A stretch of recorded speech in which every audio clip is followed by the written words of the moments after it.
Kodagu channel ವೀಕ್ಷಕರಿಗೆ ನಮಸ್ಕಾರ. ಲೋಕಸಮರ 2024 ಕೈ ಕಮಲ ಫೈಟ್ ವಿಶೇಷ ಕಾರ್ಯಕ್ರಮಕ್ಕೆ ಸ್ವಾಗತ. ಇವತ್ತು ಈ ಕಾರ್ಯಕ್ರಮದಲ್ಲಿ ನಮ್ಮೊಂದಿಗಿದ್ದಾರೆ ನಮ್ಮ ಕೊಡಗು ಕಂಡಂತ ಒಬ್ಬ ರಾಜಕೀಯ ಪ್ರಮುಖರು ಹಾಗೂ ವೀರಶೈವ ಮುಖಂಡರಾದಂಥ ಶ್ರೀಯುತ BS ಅನಂತಕುಮಾರ್ ಅವರು. ಸರ್, ಕಾರ್ಯಕ್ರಮಕ್ಕೆ ತಮಗೆ ಆತ್ಮೀಯ ಸ್ವಾಗತ. ನಮಸ್ತೆ ಸರ್. ಬಹುಶಃ ಕಳೆದ ವಿಧಾನಸಭಾ ಚುನಾವಣೆ ಏನು ನಡೀತು 2023 ನಡೆದಂಥ ಸಂದರ್ಭದಲ್ಲಿ ಕಾಂಗ್ರೆಸ್ ಪಕ್ಷದಲ್ಲಿ ಇದ್ದಂಥ ತಾವು ಕೊನೆಯ ಸಂದರ್ಭದಲ್ಲಿ ಬಿಜೆಪಿಗೆ ಮತ್ತೆ ಮರಳಿ ನೀವು ಬಿಜೆಪಿಗೆ ಹೋದ್ರಿ. ಆ ಒಂದು ಸಂದರ್ಭದಲ್ಲಿ ಈ ಎರಡು ಕ್ಷೇತ್ರಗಳಲ್ಲಿ, ನಮ್ಮ ಮಡಿಕೇರಿ ಮತ್ತು ವಿರಾಜಪೇಟೆ ಎರಡು ಕ್ಷೇತ್ರಗಳಲ್ಲಿ ಏನು ಈ ಹಿಂದೆ ಬೆಳೆದಂಥ ಬಿಜೆಪಿಯ ಭದ್ರಕೋಟೆ ಅನ್ನುವಂಥದ್ದು ಏನಿತ್ತು, ಅದು ಕ್ರಮೇಣ ಹೋಗಿ ನಂತರ ಬಿಜೆಪಿ ಎರಡೂ ಶಾಸಕರು ಆರಿಸಿ ಬಂದರು. ಹೌದು. ಬಹುಶಃ ಅಂಥ ಸಂದರ್ಭದಲ್ಲಿ ತಮ್ಗೆ ಅನ್ಸಿದ್ಯಾ, ನಾನು ಮತ್ತೆ ಬಿಜೆಪಿಗೆ ಬರಬಾರ್ದಾಗಿತ್ತು, ಕಾಂಗ್ರೆಸ್ನಲ್ಲಿ ಇರಬೇಕಾಗಿತ್ತು ಅನ್ನುವಂಥದ್ದು?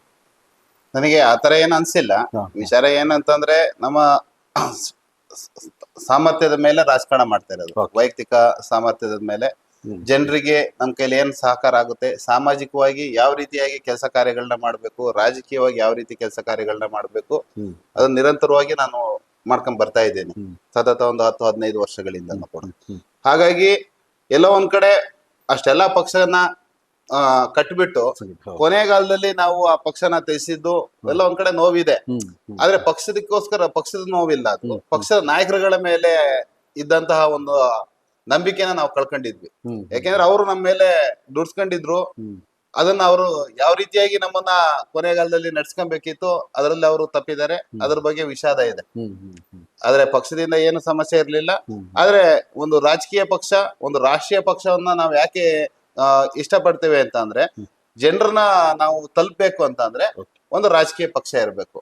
ಅದರಲ್ಲಿ ನಾವು ಕಾಂಗ್ರೆಸ್ ಅಲ್ಲಿ ಇದ್ದಾಗ ನಾವು ನಿಷ್ಠಾವಂತ ಕಾರ್ಯಕರ್ತರ ಕೆಲಸ ಮಾಡಿದ್ವಿ. ಅದೇ ರೀತಿ ಅದರಿಂದ ಹೊರಗೆ ಬಂದ ನಂತರನು ಕೂಡ ನಾವೀಗ ಬಿಜೆಪಿ ಪಕ್ಷದಲ್ಲಿ ಇದೀವಿ. ಅಷ್ಟೇ, ಅದಕ್ಕಿಂತನೂ ಹೆಚ್ಚು ನಿಷ್ಠಾವಂತವಾಗಿ ದುಡಿತಾ ಇದ್ವಿ. ಜನರ ಜೊತೆ ನಾವಿದ್ದೀವಿ. ಈಗ ಇನ್ನೇನು ಲೋಕಸಭಾ ಚುನಾವಣೆ ಬಂದಿದೆ, ಕೆಲವೇ ದಿನಗಳ ಅಂತರದಲ್ಲಿ ಇದೆ. ಹೀಗಿದ್ದ ಸಂದರ್ಭದಲ್ಲಿ ಒಂದು ರೀತಿಯಲ್ಲಿ ಈ ಬಾರಿಯ, ಯಾಕೆಂತಂದ್ರೆ ಕಳೆದ 2019 ನಡೆದಂತ ಒಂದು ಚುನಾವಣೆ ಏನಿತ್ತು, ಆ ಚುನಾವಣೆ ಸಂದರ್ಭದಲ್ಲಿ ಕೇಂದ್ರದಲ್ಲೂ ಕೂಡ ಬಿಜೆಪಿ ಸರ್ಕಾರ ಇತ್ತು, ರಾಜ್ಯದಲ್ಲೂ ಕೂಡ ಬಿಜೆಪಿ ಸರ್ಕಾರ ಇತ್ತು, ಮತ್ತು ಕೊಡಗಿನ 2 ಜಿಲ್ಲೆಗಳಲ್ಲೂ ಕೂಡ ಬಿಜೆಪಿಯ ಶಾಸಕರು. ಆದ್ರೆ ಈ ಬಾರಿ ಹಾಗಿಲ್ಲ. ಯಾಕೆಂತಂದ್ರೆ ಕೊಡಗು ಜಿಲ್ಲೆ 2 ಕಡೆಗಳಲ್ಲೂ ಕೂಡ ಕಾಂಗ್ರೆಸ್ ಶಾಸಕರಿದ್ದಾರೆ, ರಾಜ್ಯದಲ್ಲೂ ಕೂಡ ಕಾಂಗ್ರೆಸ್ ಸರ್ಕಾರ ಇದೆ. ಈ ಸಂದರ್ಭ ಬಿಜೆಪಿಗೆ ಚುನಾವಣೆ ಎದುರಿಸಲಿಕ್ಕೆ ಕಷ್ಟ ಆಗ್ಬೋದಾ ಅಂತ? ಆತರ ಏನಿಲ್ಲ. ಇದು ರಾಷ್ಟ್ರ ಮತ್ತು ದೇಶದ ಚುನಾವಣೆ ಆಗಿರೋದ್ರಿಂದ ಇಲ್ಲಿ ಜನರು ಇವಾಗಲೇ ವಿಧಾನಸಭೆ ಚುನಾವಣೆಯಲ್ಲಿ ಯಾವ ಪಕ್ಷಕ್ಕೆ ಮತ ಕೊಡಬೇಕಿತ್ತು, ಯಾವ ಸರ್ಕಾರ ಚುನಾಯಿತರನ್ನಾಗಿ ಮಾಡ್ಬೇಕಿತ್ತು ಅನ್ನೋದನ್ನ ಜನರು ಅವರ ಅಭಿಪ್ರಾಯನ ಈಗಾಗಲೇ ತೋರಿಸಿದ್ದಾರೆ. ಅದೇ ರೀತಿ ಈ ದೇಶದ ಚುನಾವಣೆ ಅಂತ ಬಂದಾಗ ದೇಶದ ನಾಯಕತ್ವವನ್ನ ಯಾರು ವಹಿಸ್ಬೇಕು, ದೇಶದ ನಾಯಕತ್ವವನ್ನ ವಹಿಸಿದ್ರ ಜೊತೆಗೆ ಯಾವ ಪಕ್ಷ ನಮಗೆ ಒಂದು ಗುರುತರವಾದಂತಹ ಜವಾಬ್ದಾರಿಯನ್ನ ಹೊತ್ತು ಬಹುಮತಕ್ಕೆ ಬರುತ್ತೆ, ಆ ಒಂದು ಪಕ್ಷನ ಕೂಡ ಆರಿಸ್ಬೇಕು ಅಂತ ಜನರ ಮನಸ್ಸಲ್ಲಿ ಇದೆ. ಯಾಕೆಂದ್ರೆ ಈ ಹಿಂದೆ ನಿದರ್ಶನಗಳಿದೆ. ದೇಶದ ವಿಚಾರ ಬಂದಾಗ ಕೆಲವು ರಾಜಕೀಯ ಪಕ್ಷಗಳು, ಹಲವಾರು ಪಕ್ಷಗಳು ಒಕ್ಕೂಟಗಳನ್ನ ಮಾಡ್ಕೊಂಡು UP ಆಗಿರ್ಲಿ, ಹಿಂದೆ ಸರ್ಕಾರಗಳನ್ನ ಆದಂತಹ ವಿದ್ಯಮಾನಗಳನ್ನ ಗಮನದಲ್ಲಿ ಇಟ್ಕೊಂಡು ಜನರು ಈ ಬಾರಿನೂ ಕೂಡ ಒಂದು ಸುಭದ್ರವಾದಂತಹ ಮತ್ತೆ ರಾಷ್ಟ್ರಕ್ಕೆ ಬೇಕಾದಂತಹ ಒಂದು ಭದ್ರವಾದಂತಹ ಒಂದು ಸರ್ಕಾರನ ಆಯ್ಕೆ ಮಾಡ್ಲಿಕ್ಕೆ ಜನರು ಉತ್ಸುಕರಾಗಿದ್ದಾರೆ. ಅದನ್ನ ಈಗಾಗಲೇ ಅವರು ತಮ್ಮ ಮನಸ್ಸಲ್ಲಿ ನಿರ್ಧಾರನೂ ಮಾಡಿದ್ದಾರೆ. ಅದನ್ನ ಇನ್ನೇನು ಚುನಾವಣೆ ಮುಖಾಂತರ ಅದನ್ನ ಪ್ರತಿಪಾದನೆ ಮಾಡ್ತಾರೆ ಅಂತ ನಾವು ಈ ಮೂಲಕ ತಿಳಿಸ್ತೇವೆ. ಈ ರಾಜ್ಯ ಸರ್ಕಾರದಲ್ಲಿ ಏನು ಅಂತಂದ್ರೆ, ಪ್ರಮುಖವಾಗಿ ಕಳೆದ ವಿಧಾನಸಭಾ ಚುನಾವಣೆಯಲ್ಲಿ ಕಾಂಗ್ರೆಸ್ಗೆ ಲಾಭ ತಂದು ಕೊಟ್ಟಿದ್ದೇ ಗ್ಯಾರಂಟಿ ಯೋಜನೆ ಅನ್ನುವಂಥದ್ದು. ಬಹುತೇಕ ಬೇರೆ ರಾಜ್ಯಗಳಿಗೆ ಹೊರತುಪಡಿಸಿದ್ರೆ ಕರ್ನಾಟಕ ರಾಜ್ಯದಲ್ಲಿ ಏನು ಈ ಗ್ಯಾರಂಟಿ ಯೋಜನೆಗಳಿದೆ, ಇವು ಬಹಳಷ್ಟು ಜನಪ್ರಿಯವಾಗಿರೋದ್ರಿಂದ ಇದು ಒಂದ್ ರೀತಿಗೆ ಬಿಜೆಪಿಗೆ ಹೊಡೆತ ಕೊಡಬಹುದು ಅಂತ. ಅಲ್ಪ ಪ್ರಮಾಣದಲ್ಲಿ ನಮಗೆ ಅದು ಹೊಡೆತ ಕೊಡೋದ್ರಲ್ಲಿ ಏನು ಸಂದೇಹ ಇಲ್ಲ. ವಿಚಾರ ಹೇಳೋದು, ಆ ಗ್ಯಾರಂಟಿ ಯೋಜನೆಗಳಿಂದ ಜನರಿಗೂ ಕೂಡ ಅದು ತಳಹಂತದ ಜನರಿಗೆ ಅದು ಅವರಿಗೆ ಒಂದು ಲಾಭ ಸಿಗ್ತಾ ಇರೋದ್ರಿಂದ ಜನರನ್ನ ನಾವು ಕನ್ವಿನ್ಸ್ ಮಾಡ್ಲಿಕ್ಕೆ ಸ್ವಲ್ಪ ಕಷ್ಟ ಆಗ್ತಾ ಇದೆ. ಈ ಯೋಜನೆಗಳನ್ನ ಕೊಟ್ಟಿದ್ದಾರೆ, ಮತ್ತೆ ನಾವು ಅವರಿಗೆ ಮತ ಕೊಡ್ಬೇಡ ಅಂತ. ಅದರಲ್ಲೂ ಮತ್ತೆ ಇನ್ನೊಂದೇನು ಯೋಚನೆ ಮಾಡ್ತಿದ್ದಾರೆ ಅಂತಂದ್ರೆ, ಈ ಯೋಜನೆಗಳನ್ನ ವಿಧಾನಸಭೆ ಎಲೆಕ್ಷನ್ಗೆ ಸೀಮಿತವಾಗಂತ ಯೋಜನೆಗಳು, ಹ್ಮ್ ಹ್ಮ್ ಕೇಂದ್ರ ಸರ್ಕಾರದ ಯೋಜನೆಗಳನ್ನ ಕೂಡ ನಾವು ಕೊಡ್ತಾ ಇದೀವಲ್ಲ. ಈಗ 5 ಕೆಜಿ ಅಕ್ಕಿ ಉದಾಹರಣೆಗೆ ಹ್ಮ್ ಕೇಂದ್ರ ಸರ್ಕಾರದ ಯೋಜನೆ, ಆಯುಷ್ಮಾನ್ ಯೋಜನೆಗಳು, ಹ್ಮ್ ರೈತ ಸಮ್ಮಾನ್, ಕಿಸಾನ್ ಸಮ್ಮಾನ್ ಯೋಜನೆಗಳು, ಈ ರೀತಿಯ ಹಲವಾರು ಯೋಜನೆಗಳನ್ನು ಕೂಡ ಕೇಂದ್ರ ಸರ್ಕಾರದ ಯೋಜನೆಗಳನ್ನು ಕೂಡ ಜನರಿಗೆ ಮನದಟ್ಟು ಮಾಡಿದಾಗ ಹ್ಮ್ ಅವರೆಲ್ಲ ಒಂದ್ ಕಡೆ ಹೌದು ಇವ್ರು ಕೇಳ್ತಾ ಇರೋದು ಸರಿ ಇದೆ.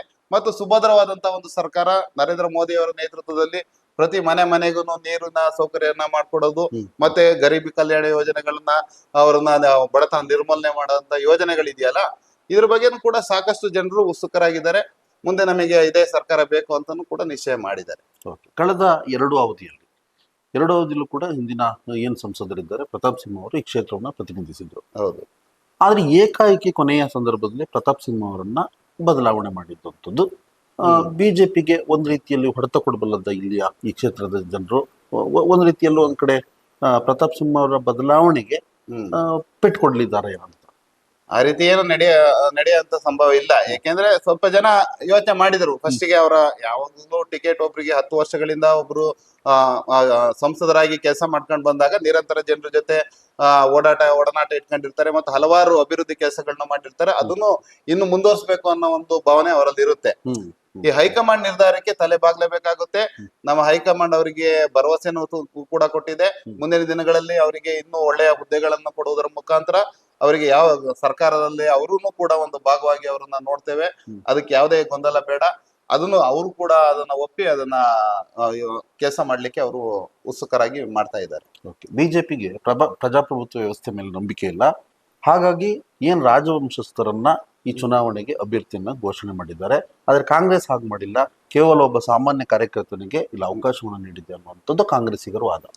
ಈಗ ನೋಡಿ, ಈ ಒಕ್ಕೂಟ ವ್ಯವಸ್ಥೆ, ಈ ಪ್ರಜಾಪ್ರಭುತ್ವ ವ್ಯವಸ್ಥೆ ಬರ್ಲಿಕ್ಕೆ ಮೈಸೂರು ಮಹಾರಾಜರ ಕೊಡುಗೆಯನ್ನು ತುಂಬಾ ಇದೆ. ಈ ಸಮಾನತೆಗೋಸ್ಕರ ಮತ್ತೆ ಇವೆಲ್ಲವೂ ಮತ್ತೆ ಈ ರಾಜರ ಆಳ್ವಿಕೆಯನ್ನ ಕೊನೆಗಾಣಿಸ್ಲಿಕ್ಕೆ ಮೊದಲ ಬಾರಿಗೆ ಲಾಲ್ ಬಹದ್ದೂರ್ ಶಾಸ್ತ್ರಿ ಅವ್ರ ಹತ್ರ ಇವ್ರು ಹೋಗಿ ಆವಾಗ್ಲೇನೆ ಪಟೇಲ್ ಅವ್ರ ಹತ್ರ ಎಲ್ಲ ಚರ್ಚೆ ಮಾಡಿ ವಿಲೀನ ಮಾಡ್ಲಿಕ್ಕೆ ನಾವು ಫಸ್ಟ್ ಹೇಳಿದವರೇ ಮೈಸೂರು ರಾಜವಂಶಸ್ಥರು. ಹಾಗಾಗಿ ಪ್ರಜಾಪ್ರಭುತ್ವ ವ್ಯವಸ್ಥೆಯಲ್ಲಿ ಸಂವಿಧಾನ ತಳಹದಿಯಲ್ಲಿ ಇವತ್ತು ಪ್ರಜಾಪ್ರಭುತ್ವ ವ್ಯವಸ್ಥೆ ಇದೆ. ಇಲ್ಲಿ ಯಾವುದೇ ರಾಜಮನೆತನದ ಅಧಿಕಾರದ ಇದರಲ್ಲಿ ಯಾವುದೇ ಅಧಿಕಾರಗಳು ಇಲ್ಲ. ಆದ್ರೆ ಅವರು ಹಿಂದೆ ಸ್ವತಂತ್ರ ಪೂರ್ವದಲ್ಲಿ ಅವರ ರಾಜಮನೆತನ ಇದ್ರು. ಅವರು ಈಗ ಅವರಿಗೂ ಕಾನೂನು ನಮ್ಮ ಸಂವಿಧಾನದಲ್ಲಿ ನಮಗೆಲ್ರಿಗೂ ಏನು ಸಾಮಾನ್ಯ ಜನರಿಗೆ ಏನ್ ಕಾನೂನು ಇದೆ ಅದೇ ಕಾನೂನು ಅದೇ ಸಂವಿಧಾನ ರಾಜರಿಗೂ ಕೂಡ ಅನ್ವಯಿಸುತ್ತೆ. ಹಾಗಾಗಿ ನಾವು ಅವ್ರನ್ನ ರಾಜರು ಚುನಾವಣೆ ನಿಲ್ಬಾರ್ದು. ಹಾಗಾದ್ರೆ ಈ ಹಿಂದೆ ಕೂಡ ರಾಜರು ಚುನಾವಣೆ ನಿಂತಿದ್ರಲ್ಲ, ಅದೇ ಕಾಂಗ್ರೆಸ್ ಪಕ್ಷದಲ್ಲಿ ನಿಂತಿದ್ರಲ್ಲ, ಆವಾಗ ಇದೆಲ್ಲ ವಿಚಾರಗಳು ಬರ್ಲಿಲ್ವಾ? ಈಗ ಚುನಾವಣೆ ಅನ್ನೋದೇನಂತಂದ್ರೆ ಜನರಿಂದ ಆಯ್ಕೆ ಆಗ್ಬೇಕಿರೋದು. ಜನರು ಅವ್ರನ್ನ ಆಯ್ಕೆ ಮಾಡಿ ಕಳ್ಸಿದ್ರೆ ಅದಕ್ಕೆ ನಾವು ತಲೆ ಬಾಗ್ಲೇಬೇಕಾಗುತ್ತೆ. ಹಾಗಾಗಿ ಪಕ್ಷ ಅವ್ರಿಗೆ ಟಿಕೆಟ್ ಕೊಟ್ಟಿದೆ. ಜನರು ಕೂಡ ಅವ್ರನ್ನ ಗೆಲ್ಸ್ಬೇಕು ಅಂತ ಉತ್ಸುಕರಾಗಿದ್ದಾರೆ. ಕೆಲವು ಜನಗಳು ಅದನ್ನ ಅಭಿಪ್ರಾಯಗಳನ್ನ ಭಿನ್ನವಾಗಿ ತಿಳಿಸೋದ್ರ ಮುಖಾಂತರ ಏನೋ ರಾಜರನ್ನ ಮಂತ್ರಿಯಾಗಿ ಮಾಡ್ಬಿಡ್ತೀರಾ, ರಾಜರನ್ನ ಮಂತ್ರಿಯಾಗಿ ನೋಡ್ಬೇಕಾ, ರಾಜರನ್ನಾಗೆ ನೋಡ್ಬೇಕು, ಇವೆಲ್ಲ ಏನಂದ್ರೆ ಹಳ್ಳಿ ಗಾದೆ ಪದಗಳಿದಾವಲ್ಲ ಅವನ್ನ ಬಳಕೆ ಮಾಡ್ಕೊತಿದ್ದಾರೆ ಪ್ರಚಾರಕ್ಕೋಸ್ಕರ. ಅದಕ್ಕೆ ನಾವೇನು ತಲೆ ಕೆಡ್ಸ್ಕೊಳಕ್ ಹೋಗೋದಿಲ್ಲ. ಬಿಜೆಪಿಯವರಿಗೆ ಅಭಿವೃದ್ಧಿ ಪರವಾಗಿ ಮತ ಕೇಳುವಂತ ಒಂದು ಹಕ್ಕಿಲ್ಲ. ಯಾಕೆಂತಂದ್ರೆ ಅವರ ಅಭಿವೃದ್ಧಿ ಆಗಿಲ್ಲ.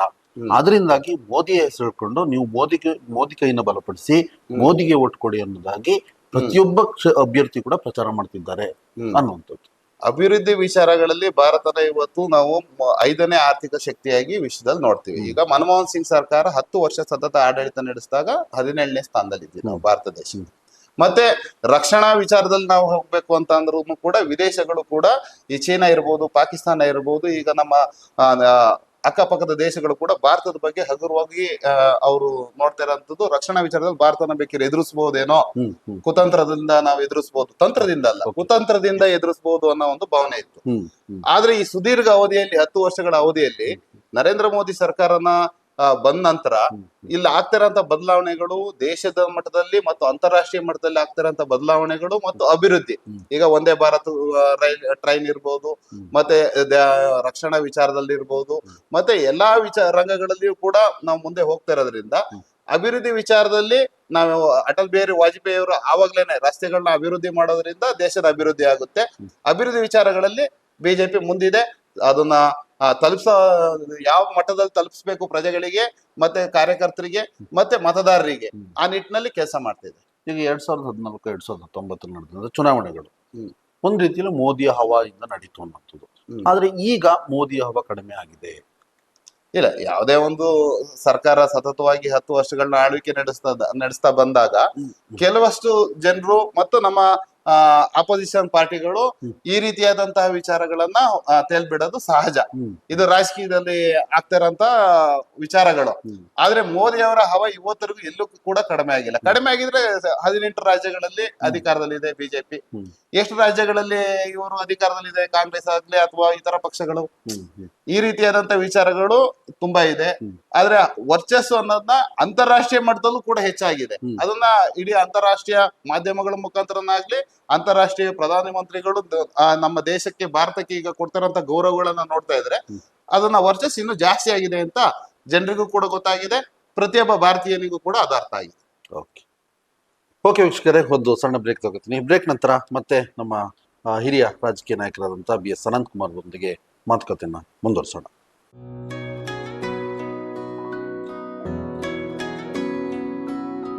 ಪ್ರೀತಿಯ ಸಂಕೇತ, ಅಳಿಯದ ಸಂಬಂಧ, ನಗುವಿನ ಸೌಂದರ್ಯ, ಇದು ಸ್ನೇಹದ ಬಾಂಧವ್ಯ, ಒಲವಿನ ಪ್ರತಿಧ್ವನಿ ತಂದಿದೆ ಸಂತಸ, ಚಿನ್ನದ ಪ್ರತಿಹನಿ ತಂದಿದೆ ಸಂಭ್ರಮ,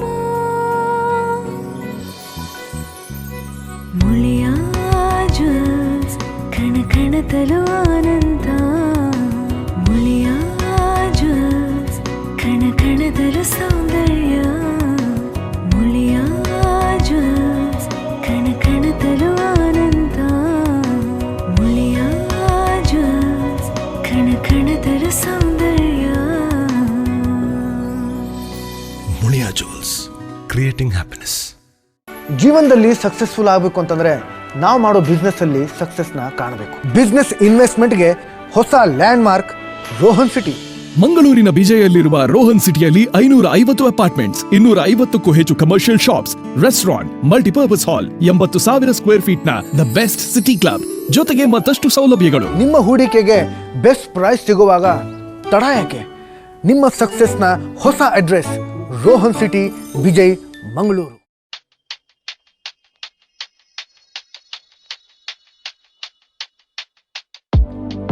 Shining senses in your life.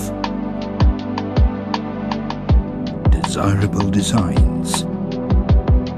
Gives you treasured memory.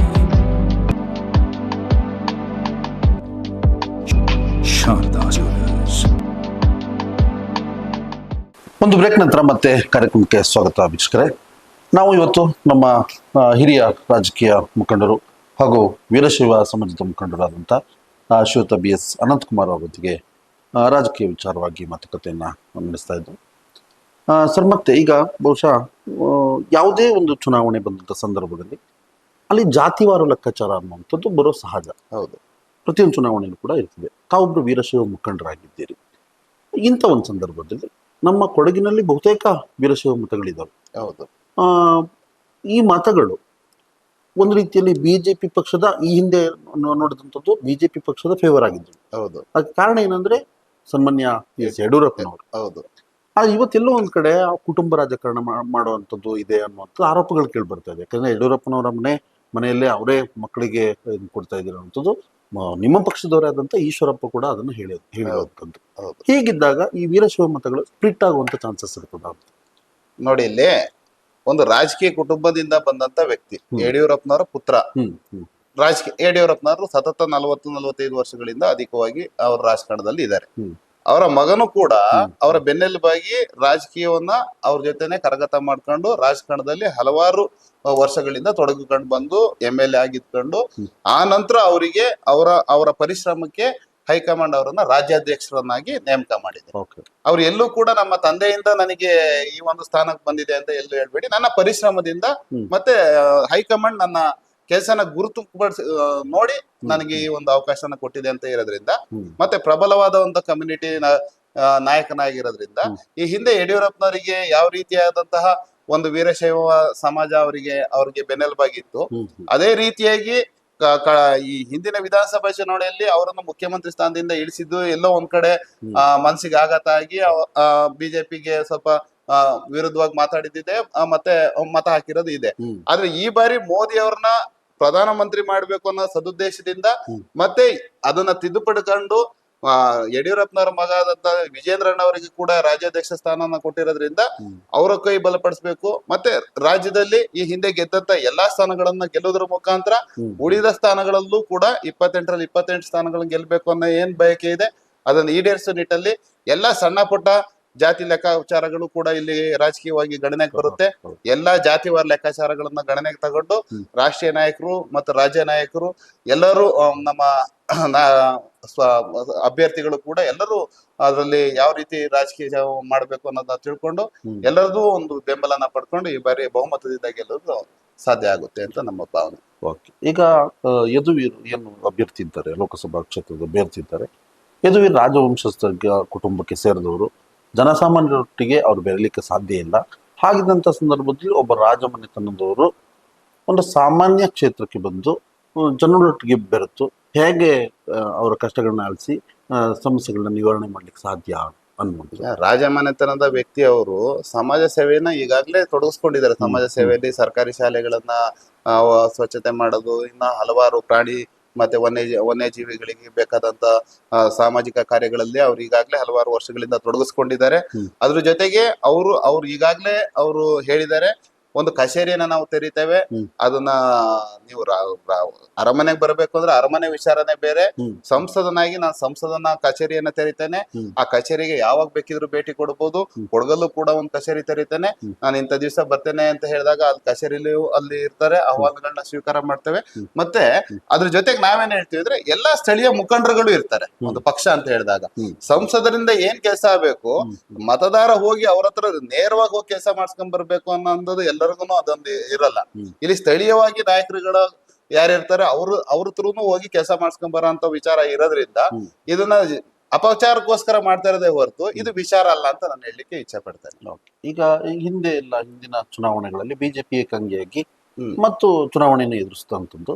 ಆದ್ರೆ ಈ ಬಾರಿ ರಾಜ್ಯದಲ್ಲಿ ಹಾಗಿಲ್ಲ, ಪ್ರಾದೇಶಿಕ ಪಕ್ಷವಾದ JDS ಕೂಡ ಬಿಜೆಪಿಯೊಂದಿಗೆ ಸೇರ್ಕೊಂಡಿದೆ. ಹೌದು, ಈ ಎರಡು ಜಂಟಿಯಾಗಿ ಕೆಲವು ಕಡೆ ಅವರ ಕ್ಯಾಂಡಿಡೇಟ್ ಇದ್ದಾರೆ, ಕೆಲವು ಕಡೆ ಬಿಜೆಪಿ ಕ್ಯಾಂಡಿಡೇಟ್ಗಳಿದ್ದಾರೆ.